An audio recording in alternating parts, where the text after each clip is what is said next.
Coming up next on Access Framingham TV, a visit to Cuba with my guest, frequent traveler, Amy Dane. Stay tuned.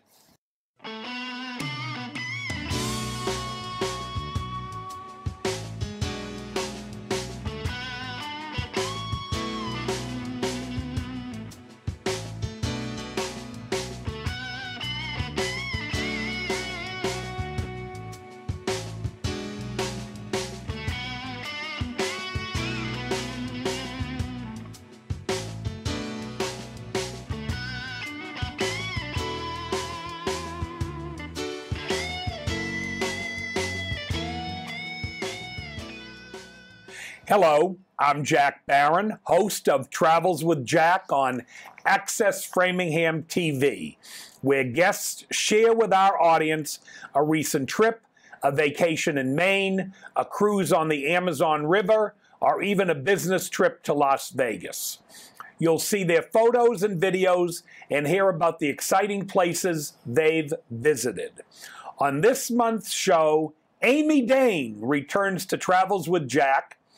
In 2013, Amy and her mom visited Cuba, where society has been changing since Fidel Castro stepped down.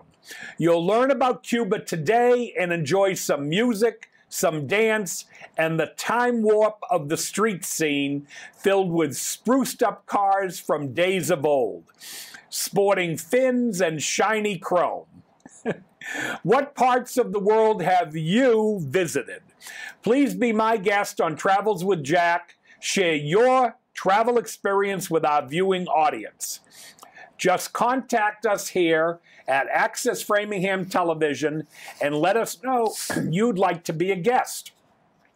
You can phone AFTV at 508-875-5434, or you can send an email message to info@accessfram.tv.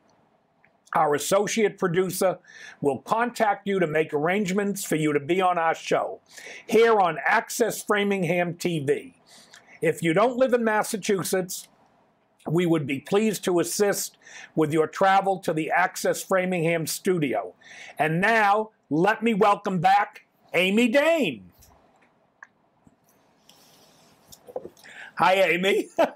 Glad to be back, Jack. Thank you. A little bit of information. Amy is from Longmeadow, Mass, and is currently lecturing about her passion to travel. She has been to over 100 countries.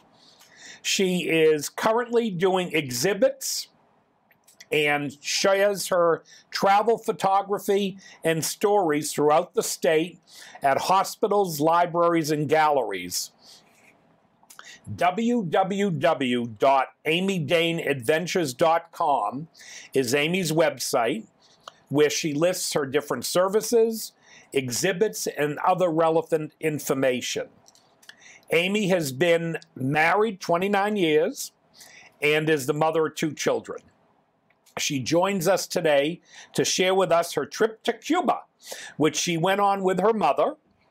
And also, Amy has asked me to let you know that some of her award-winning photos are available on her website. So welcome, Amy. We're going to ask Bill to roll some pictures and videos. We got a lot Lots to talk do tonight. about. Tell me a little bit, if you would, how you made the arrangements to go to Cuba, how that all took place, where you left from. Give me a little bit of a rundown. Sure will. Well, one question I get is, oh, are we allowed to go to Cuba? And the answer is no. It's the only country in the world that our government will not let us go to. But several years ago, the government started running what they called people-to-people exchanges and made those legal. So some companies have to get this government license, and the idea is that there is a multicultural exchange, mutual learning. We learn about them and see what's happening, and it's all very strictly controlled.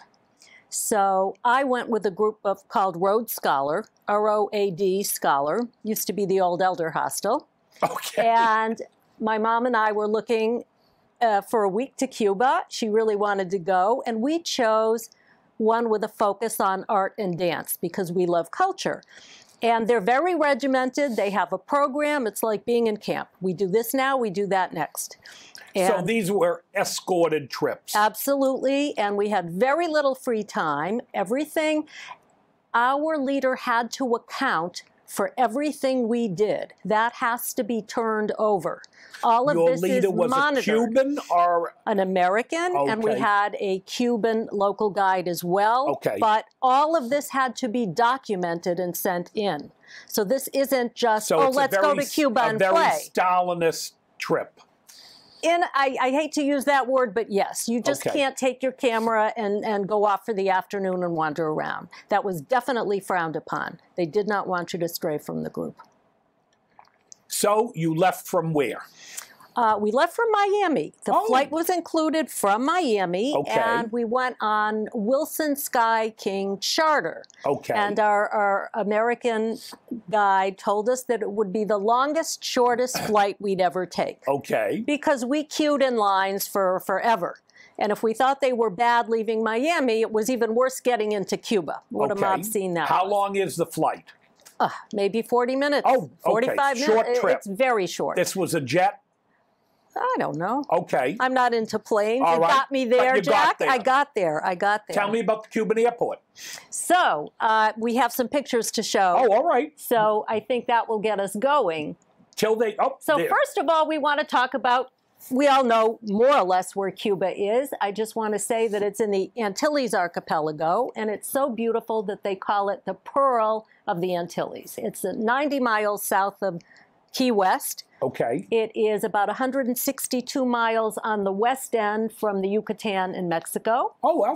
Cuba has 15 provinces, and there are 11 million people approximately on the island. That many? 3 million in Havana, yes.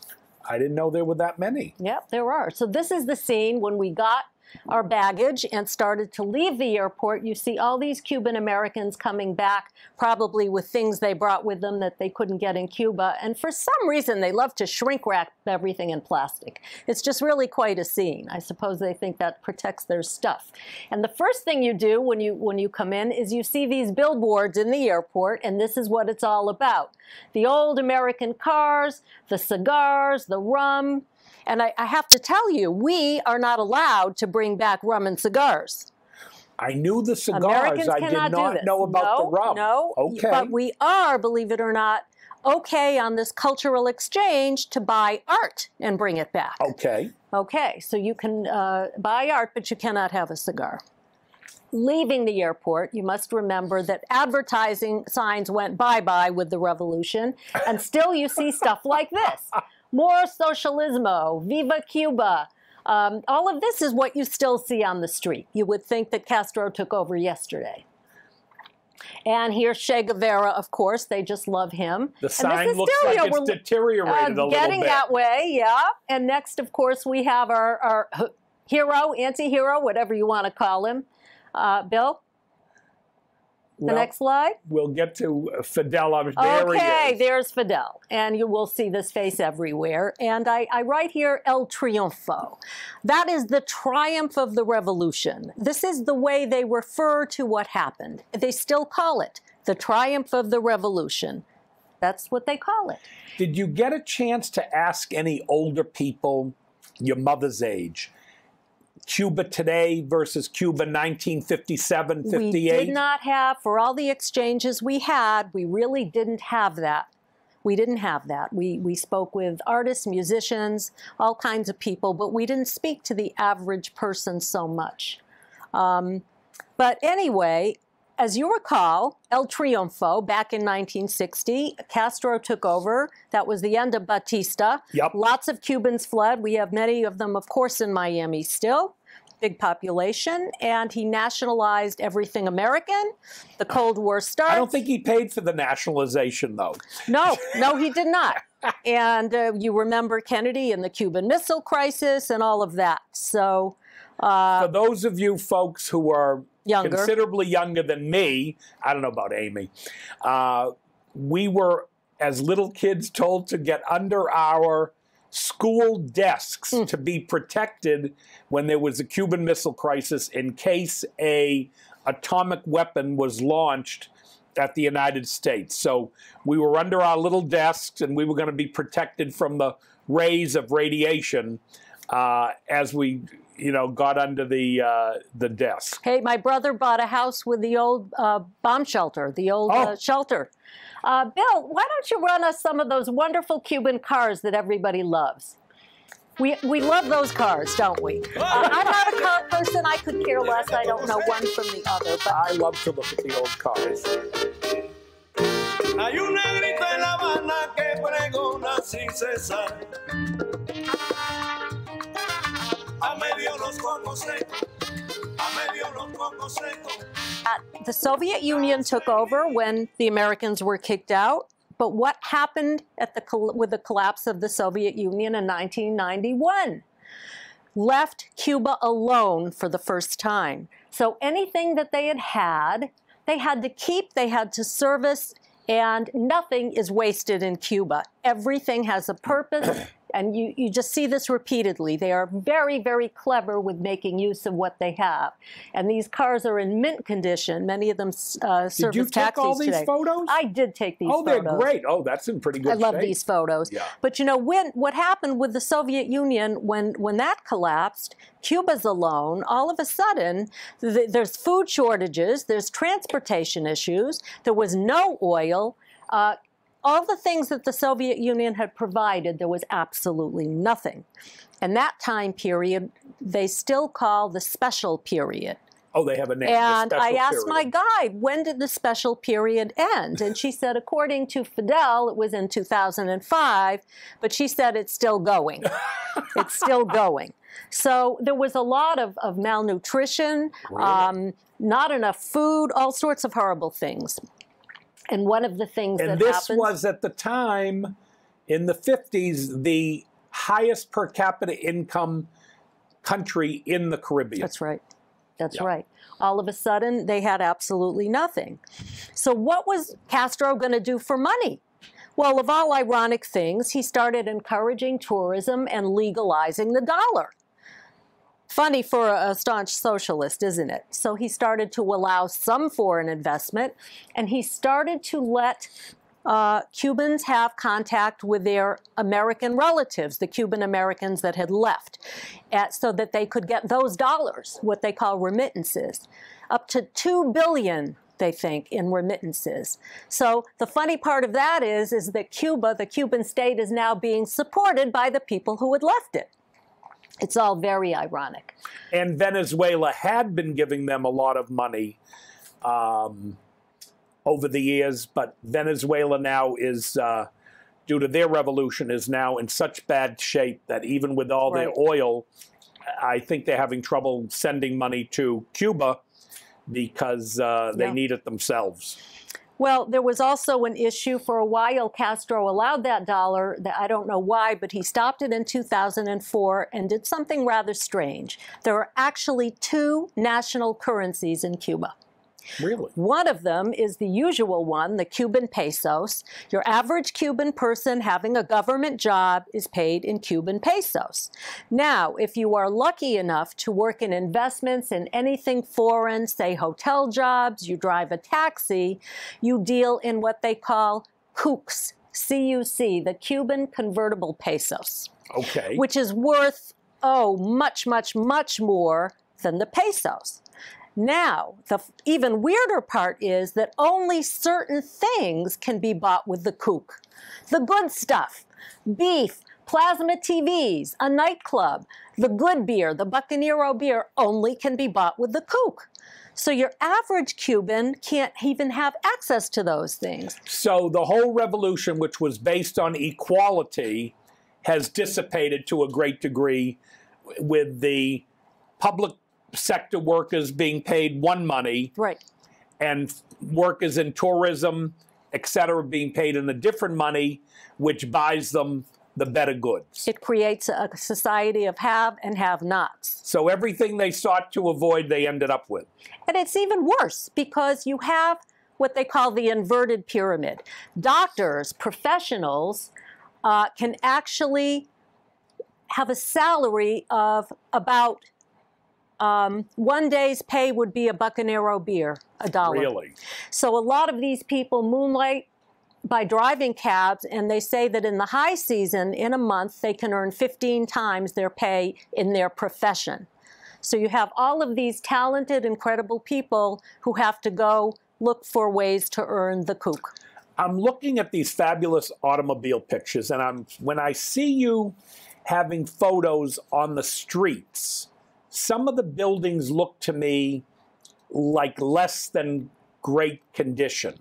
What was your sense? Are these all in Havana? I should ask you that. This is all Havana, mostly Havana. Like there. Do you get a sense that the buildings have deteriorated a lot? Oh, yes. Well, you got to realize, too, between the regular climate of hurricanes and the humidity, that's bad enough. Yep. But when you have no money to fix up these beautiful, beautiful colonial buildings, they fall apart. Not only do they fall apart, they actually have what they call derrumbe, collapses. Buildings just collapse. Really? So that leads to many deaths, as you can well imagine. It's not safe. How'd you learn all the language? You already derrumbe. Derrumbe. That's right. There's another neat word I learned, luchar, which means to fight, as in the revolutionary sense of to fight imperialism. But in terms of those government jobs we talked about, there is the noun la louche, translated as taking things from the job place into one's own possession. Now, I don't know about you, but I think that's called stealing. No, they have another word for it. What did you tell me? La louche. Jobs with benefits. Oh, okay. Okay, so you've got a lot of jobs black with market jobs with benefits. But there were some good things about the special period, too, I have to say. Religious expression got much better. In 1998, Pope John Paul came to visit. And that same year, Christmas became a holiday again. Agriculture. With all the starvation that had happened, with all this lack of food, they started to encourage farmers, giving them a bit more land and even making plots in cities to grow organic gardens, good food, healthy food. They did a lot more with that. And farmers are encouraged to grow have their pigs and chickens and sheep. I got to tell you something funny. Cows, however, are government property. Okay. If you take care of a cow, it's like renting that cow because it's government owned. And our sweet little guide told us that her father had some cows. And one got stolen, and he had to pay a huge amount of money to the government for that. And he got so disgusted, he gave the rest of the cows back. And lobster, by the way, are government property and only fished by the government. But now people are allowed to buy and sell property, which they weren't before. You used to have to trade a house by word of mouth. With Raul Castro now, some dissidents have been freed, and he's been encouraging some more private business. He's letting small family businesses of restaurants really develop and grow. These are called paladars. And actually, we have a slide, Bill. The next slide will show you a paladar. A paladar. Tell me a little bit about the food. You ate what? A lot of beans we had. Yeah. But what I loved most of all was the fact that we got, don't ask me why. Oh, here's the housing. Yes, so these are the, I won't say derrumbe, but you can see the condition. They look derrumbe to me. They look a little derrumbe, yes. And the next slide will show you the paladars, which is the much better side of what's happening these days. Oh, that looks nice. So people are encouraged to have little businesses now, which is better. And that's really good. The food, well, we got to have 3 drinks for lunch and dinner. And of course, the Cuba Libre is the big drink, of course. You could also have your Bucanero beer or a fairly not great glass of wine. So you're a little drunk every day. Somehow, the longer you sit, it goes down. You think of the old rum and coke. Now, what is this big high rise? Okay, so we get out of the airport. And yeah. The first thing, they want to impress us, and they take us to this great big building called the Foxa building. Oh, okay, you labeled it. I'm sorry. We had lunch on the top floor. Now, this was a marvel in its day. Built in 1956 out of the latest technology. It was the highest building in Cuba, and I must say that from the top, the views are fantastic. You look down on the Malecón, the big boulevard. Next slide, please. And what is the Foxa building? Is it an office building? I believe so, yes. Okay. Yes. And this is one of the beautiful views from the top of that building, and you were actually looking down at the hotel I stayed at, the Nacional, which is famous. Very famous. It was built in 1930 by two well-known American firms, McKim, Mead & White and Bertie Henderson. Yep. It is so famous. Anybody who's anybody famous has stayed in this hotel. And in fact, they give tours of rooms that people stayed in and all the celebrities that have stayed there. And it's just fantastic. It's gorgeous inside. I really enjoyed it here. I really did. You feel that sense of history. What kind of pricing did they get for the rooms? Well, we wouldn't know that. You don't know. We wouldn't know that because it was all done up, but I don't think it's so bad. Now we're looking at Old Havana, and you can see some of the beauty of the square there. Keep rolling. We're okay. And the beautiful church and the inside of it. They are very Catholic, and there are churches all over, but the main cathedral is gorgeous. So even with the communism, which made them get rid of it, you found they're back to being strong Catholics. That's right. Well, I think they still were, I'm sure, really? And just couldn't admit it. And on the left, you see some sort of the fruit ladies that are for tourists, really. But the man that's playing the trumpet there is music all over. And this really, it's not just for tourists. Dance, they love music and dance. It's a very, very cultural society. It's fantastic. Here you see a restaurant we went to, and it's all about music. And the next slide will show you one of the people that we went with having a little dip there with the orchestra. We just had a great time. There's music everywhere you go. This will show you, of course, the commercial side, and anything to get the tourist buck. I did come home with a Che Guevara t-shirt, and you see this man with many hats on his head, including a Fidel hat on the top. Anything's for sale there. And here you see a lot of ruin. They're really tearing stuff down now and trying to make the old city really, really nice.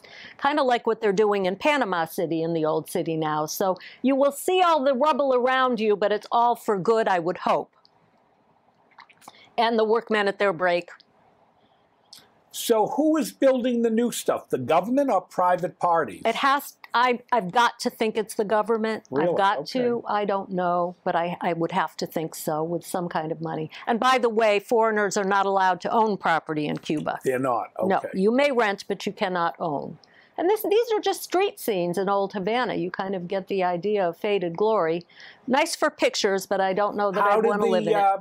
Residents of Havana seem to dress, in your opinion, as to, were they fashionable? Was it current, skinny jeans and the usual thing? Yep. Okay. Oh, and this is, by the way, the Floridita bar that Hemingway used to haunt. Oh, okay. And there is, if you continue, you will see a statue of Hemingway right there in the bar.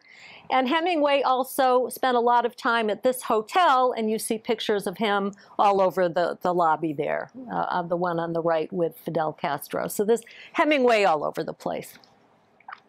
Now I want to talk to you about the focus of our trip, which was art and music and dance.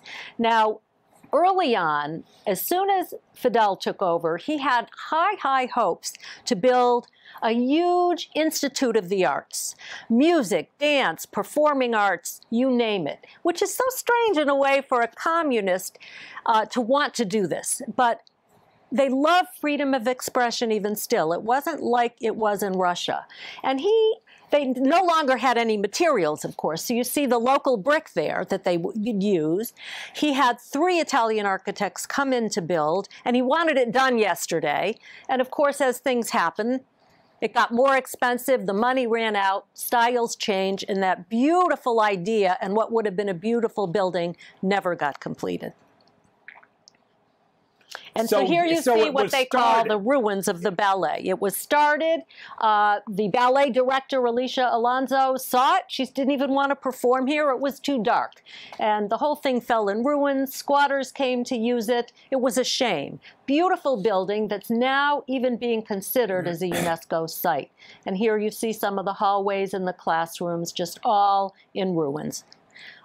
Sad. But the one thing that is working across the river there is the music school that is up and running, and we were supposed to visit some music students. And of course, last minute, oh, they're preparing for a festival, we can't visit them. So you never know. The guide always had to confirm and reconfirm because things could change on them, and who knows why. But we did not get to visit. Another place we went was this Ludwig Foundation, a German who made huge money in chocolate that built foundations with art all over the world. And this is one of 6 foundations in Cuba that highlights local talent, young artists. It promotes them. This is a man who made And they still send money to support it, the foundation? Oh, the foundation has huge money, huge money. And you see this gentleman made those beautiful roof sculptures of the baseball players. And the next slide shows a man we sat with over dinner. He makes these great big paintings of chess pieces. We had lovely discussions with them. So artists are trying hard. And then we went to visit this one at his home. He had a beautiful home that he shares with his brother. Both of them are artists. And this guy is rolling in dough. It turns out that the artists are allowed to sell their art. They can make more money, say, than a doctor could make because they have something that can be sold. And we bought art from him in his house. He makes beautiful, keep going. How were his prices? Look at this house. Look how beautiful. Oh, his prices were pretty hefty and he was getting it. But he told us he traded for this house. This was before the days you could buy a house. They traded 2 apartments for it. And he does these decoupage. He does these paintings with cutouts that are shellacked on. I'd say I bought one, a small one, probably around, I don't know if it was probably $100, $150. I want to say 100. And that's one that I bought. Okay, so you have Stevie Wonder. It's all about music. And you've got the accordion. And I didn't know what this guy in the corner was. Did you have to convert your U.S. dollars into the Cuban money? Well, interestingly, for this guy, by the way, if you didn't have enough money, he would let you send money to his relatives in Florida. He would let you take the work, and you could say, I'll send to Florida. Really? But did we convert money? Yes. So our dollars got converted into kooks, like I told you. Yep. Well, as it seemed, you would think by the exchange, 1 kook equaled $1, except that they charge us 10% commissions as American on top of the 7% sales tax. And of course, the euro and the Canadian dollar are not charged commission. So yes, we ran around with kooks. So the trick is to convert your money here in the States into either Canadian or euros. Well, I guess you could do that, yeah. And then you'd avoid the penalty. Right. But of course, you have to pay to do some kind of conversion too. But I think definitely to get Canadian dollars would have been good. Okay. Next. So we see Kelvin showing us his brother's work, which are he used to take the old advertising signs, the old metal signs that were, of course, abandoned. Yep. And he made art with them. And some of them you can still see the bullet holes. So this was quite something. And you see one of them there. Do they only speak Spanish, or were most of the people you met lingual in They'll speak English too, but it's Spanish. It's pretty Are Spanish. they taught English in their schools, or you don't know? I did not ask that. Okay, that's all right. I did not ask. I bet they are, though. Next. And there you see Kelvin busily wrapping up all our purchases. There we are as a group. We just bought so much stuff. So he's doing quite well for himself. And this is another gallery. Neat. This gallery actually is a merger between 3 artists. It's very highbrow, expensive stuff. And this gallery figures out how to take American credit cards. Oh. Which, of course, we cannot use credit cards in Cuba. Okay. So this was a credit card-free yes, area for the most part. You bring your money. But this gallery had wangled some way of charging American credit cards. It's called, they probably bribed somebody. I would think so. Next, and the most fun way, of course, to buy. What about European credit cards? Were they? I'm sure they can use. They were used. I think. Okay. I assume so. The artisans market's fantastic. If you want some fun, nice street art, cheap, I'll tell you, I ran around. We were given 1 hour in this big place to shop. 1 hour. So I sped shop. I think I rolled up 6 canvases. They take them off the stretcher and roll them up, and I kept rolling them up, and walked out with my bundle. but I had 1 hour to run around this place and pick stuff. Next. And this was And there mostly you see two men that original sold art? to me. Yeah, I bought the guy with the trumpet there playing. Yep. I bought that piece from that man. And the other guy on the other side is rolling up a wonderful car that I bought from him, a great big painting of a car. Now, then we went to a suburb of Havana. Were they friendly to you as an American? Very friendly. Really? So Very you friendly. got no sense No of... issues. No issues. No issues. This was actually a community where art is on the streets. There were some people that wanted to teach art to kids on the weekend, but apparently it conflicted with some government computer class or something. So as it ended up, everybody started making art, and it decorates the streets now. And this man was telling us all about it. And he says it's like poetry. Snoopy's son, Schultz's son, Snoopy's son, Schultz's son came here and made this mural and thanked the people of Muraleando for all the things they had done. And here you see they take hubcaps and make a bench. There was nowhere to sit to wait for the bus. So they made a bench. And then on the other side, you see they actually made a bus stop because there wasn't even a bus stop recognizable. Next, and then they made this is a poignant story, Elena's bench.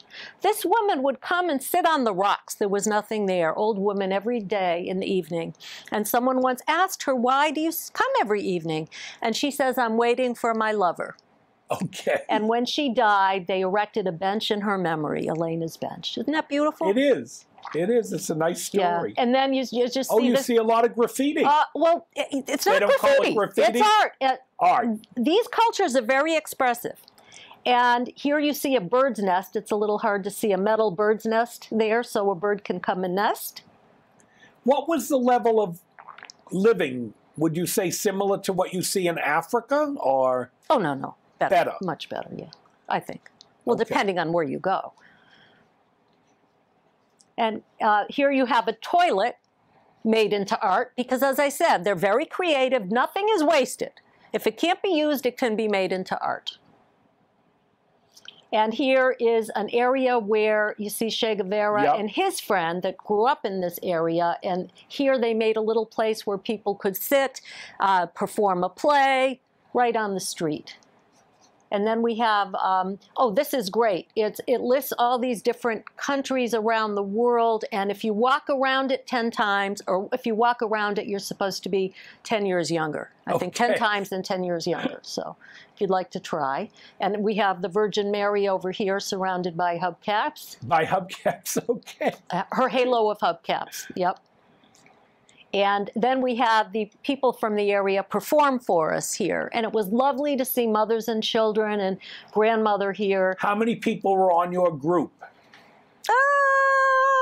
Good question. 20, 25, something like that? No more. No more than that. Okay. No more than that. So you had a bus pick you up every morning? Oh, yes. And took you? Yep. Now, you get back from a long day, go into the hotel.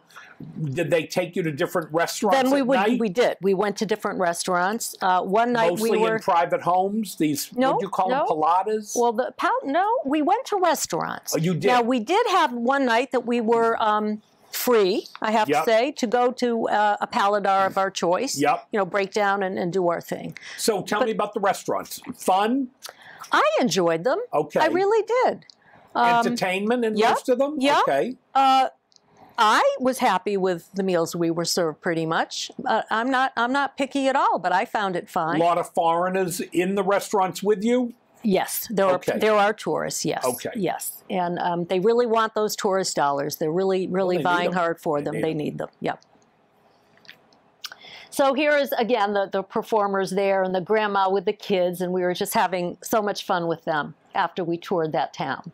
Cute kids. Very cute. And just look at the walls of this place. You have the broken bottles made into art on the walls. You have the old cash register stuck on the wall.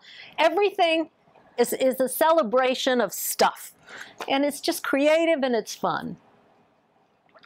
Now, my mother and I did the no-no. We snuck out one night because we wanted to go to the ballet. And we this is too funny. We went in the afternoon to the ballet in a taxi to get tickets. Yep. Wouldn't you expect to find a booth where one buys tickets? No. There was an old woman sitting there with paper tickets in her hand. And so she sells us a couple of tickets, pretty cheap. Yep. And supposedly they had seat numbers on them or whatever. And she said, don't worry about where you'll sit. I'll take care of you. And we thought, huh? So, okay. We went. And I'd like to show you some more here about what we saw when we got into the ballet. They have these wonderful exhibits of, you see the photo in the back of the dancer posing, and then someone would make a sculpture in that pose. So everything is always about art and relating to something else. And there are a few of these that are just delightful. You see there? The ballet poses with the sculpture. I really enjoyed that. And Alicia Alonso there, I think she was in Swan Lake or something. Now, does this ballet run all year long? I don't know. Okay. I don't know, but there's this, the theater. Of all things, it looked like an auditorium in blue. I guess I expected some kind of a nice theater. And then I could see why the woman said, oh, don't worry about where you sit. Now, the place was crowded, but people scout out seats. And the minute, you know, when there are empty seats up front, the minute the lights went down, I swear it was like scurrying rats. Everybody rushed to a seat. Everybody ran. I've never seen anything so funny in my life. So, you know, you just scooted for a better seat if you could get one. Oh, this looks like a nice lobby This is a beautiful lobby. I'm above looking down on the second floor, and who do you see out the window across at Revolutionary Square? But a neon picture of Che Guevara coming right through the ballet window. So that was kind of interesting. So this is the ballet theater, is that what it's called? Or the building, is it a national monument theater kind of thing? Or that's where they do theater? That's where they do it, okay. Yeah. Cinema, did you see a lot of movie theaters? They have them? Yep. American movies, or what did you kind of Didn't notice. Didn't notice that. I'm telling you, we were so busy visiting senior centers, kindergartens, watching dance rehearsals. We were busy every second. What in conversation with your fellow travelers on the trip, what kind of sense did you get from them of their impression? Everybody loved it. Loved it. I mean, everybody loved it. We had no hassles, and I'm sure that's because the guy. Because you were a specific group, and the local. They knew well, sure. Believe me, I think they're the ones with the hassles, making sure that we're, you know, in line. I'm sure they had more headaches than we did, but all of us had a great time. I mean, the weather was great. The sights were fun. My, I think, biggest frustration is we went to the most gorgeous art museum. They have an amazing, amazing art museum. And the this leader... This is what, like the National Art Museum? Yes. And the head of that Ludwig Foundation took us through on a tour for an hour and a half. And now, what kind of stuff did you see in their national? All kinds. We went from colonial art right through present-day art. And it was so fascinating, I wanted to spend a day there. And yank, off we go after an hour and a half. I was so frustrated. So this National Museum, did you have things like Van Goghs and that kind of stuff? Or was it mostly? Was Cuban. It was Cuban. Pretty much Cuban. And Cuban artists. Yes. And quite an education. Really a wonderful education. But it just always seemed so strange to me how much expression was allowed during this whole Fidel regime, where usually you think of the Russian art that was all propaganda. Yeah. This wasn't so. I think I was really surprised about that. Freedom of expression, unless you openly denounce the regime, it's allowed. Creativity is absolutely fostered. Well, you say unless you denounce the government, because they do have a lot of political prisoners. That too. Yeah. That too. And they still do what they're trying to do better. Now, we had a wonderful lecture I want to tell you about. We heard a talk by Alberto Falla, a professor at the University of Cuba who was just the greatest. And he gave us 500 years of Cuban music in a nutshell. Oh, really? In an hour and a half. And this was really informative. And he equated... He said, Cuban music is the essence of the culture, and that preservation of heritage is preservation of life. It's integral. And he started he gave us a little exercise to prove this point.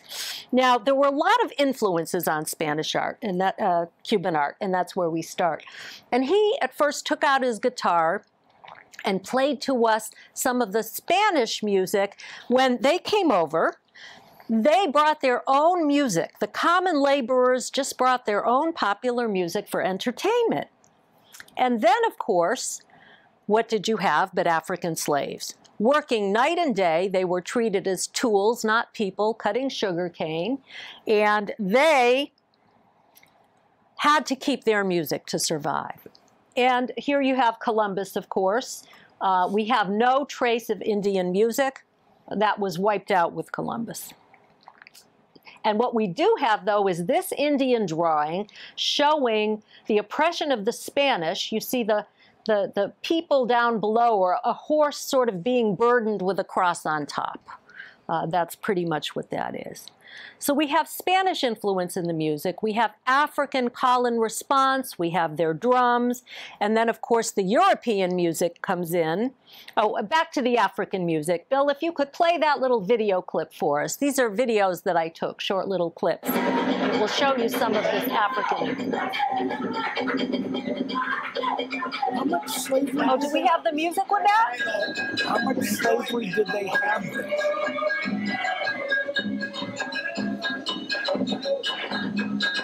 Texas and music. This is on the countryside. Yes. The sugar harvest.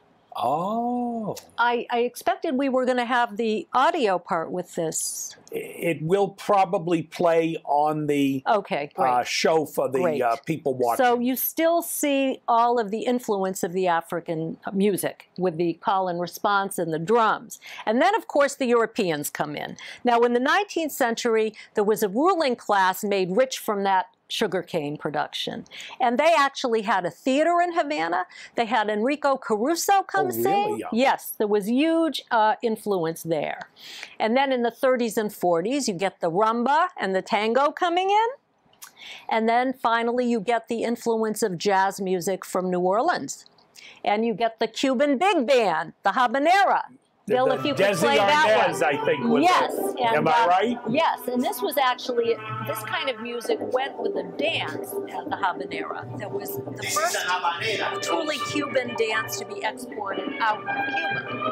And the professor played this. People knew the tune. I figured people, maybe I'm the wrong mixture.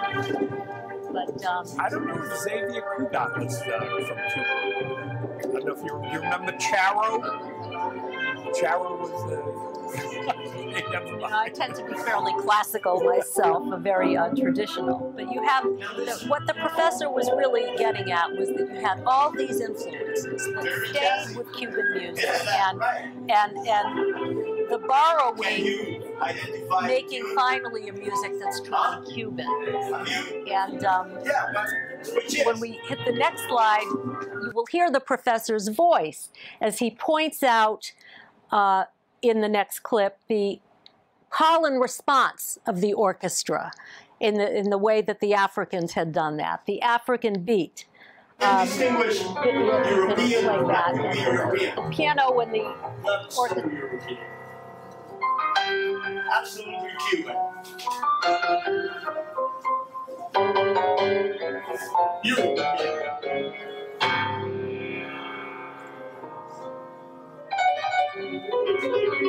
Europe keeps on being Europe.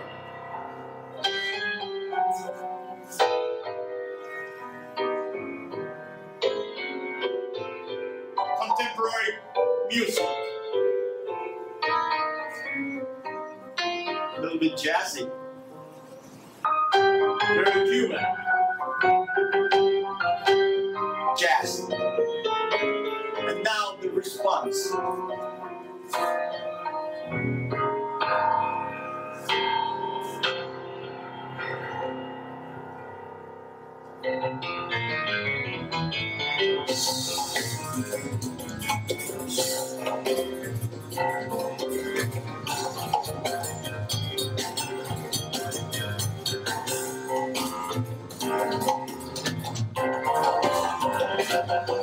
How much we owe to the African world? All this. Through our history, through your influence that comes also African into us, also with all that, also with Europe, and all the contemporary sounds that any Cuban music would get from the air. I will tell you, the photos are fabulous in there.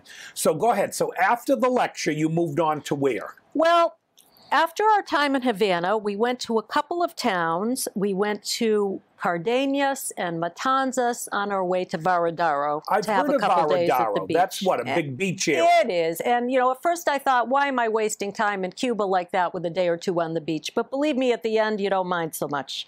But I would like to share with you some of the dance that we saw in the town of Matanzas. And we met a group called the Group Espiral. And this is an area where they are heavily influenced by African folklore, and they did a dance for us with gods from the Yoruba religion. And I do want to share this with you, some of the little clips. So we're going to look at this dance, and at first we're going to have the god called Alegua. He is dressed in red and black. He starts and ends parties, and he controls destiny. So he has a hat and he carries a hooked rod to help him navigate through the forest. Haitian folklore with the voodoo and everything. Could be. So, Could Bill, be. if you could play that clip for us. Oh, Here we have go. Alegua.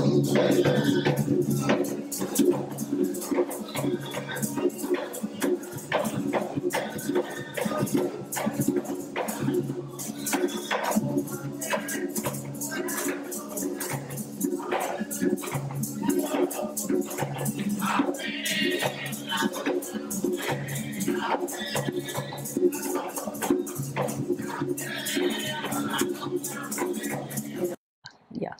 And that was Alegua. Now we go on to the god Yamaya. She wears blue and white, and she represents both the ocean and maternity. Hit it, Bill.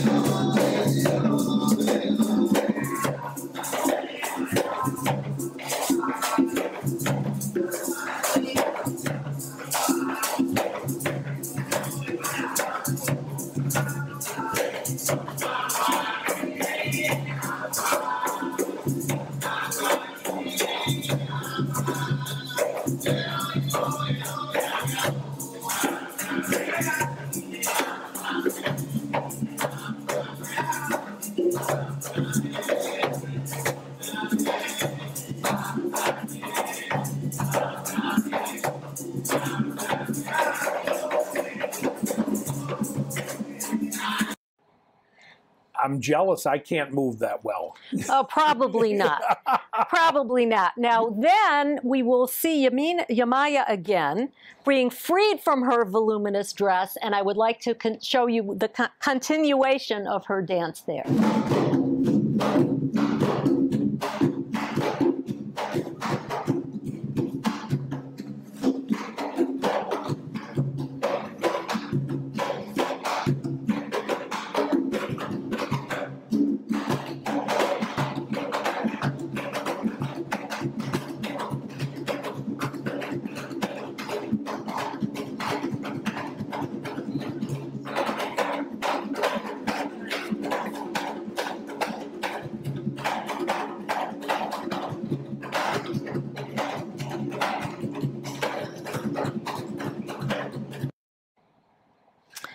And then something happens. We continue to the god Ochun. She's a seductress dressed in yellow. She represents the river, and she carries a fan. So they explain.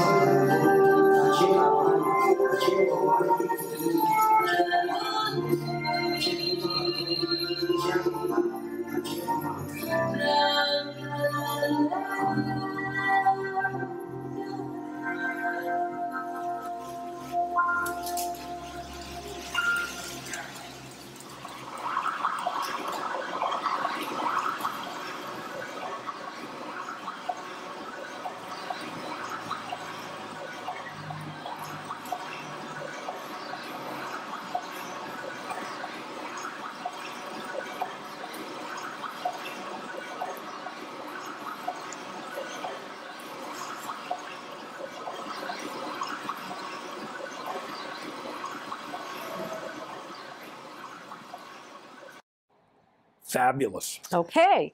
And then we end up seeing what happens with the influence of Christianity coming into. Oh, that ruined the whole seductress stuff. Takes the African and throws some Christianity into it, which you'll hear from the music.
Okay, Jack, now that we've had our African and our Christian influence on the dance of Cuba, let's go to something really fun and look at a seduction dance. A seduction dance. Seduction. In fact, they call it the vaccination. Okay. And I have two little clips to show you here that I think you'll really enjoy.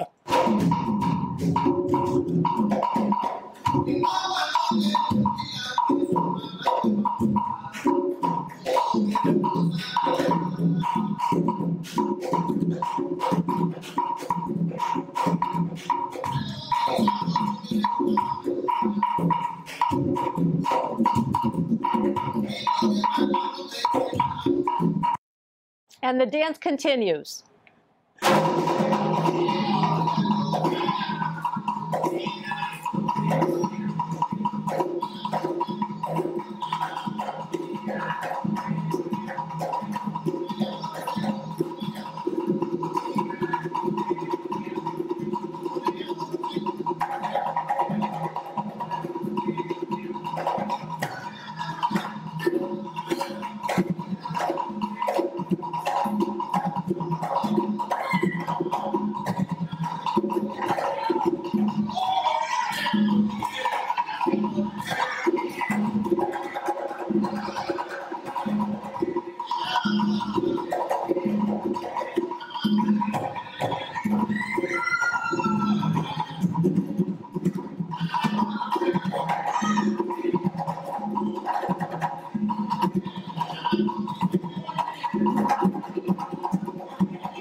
Boy, these folks know how to move. Yes. Bill, if you can just put up the next slide, then we saw another kind of dance entirely called danzón. It was a big deal in its day. It started in 1879 because people actually danced together closely. What a scandal.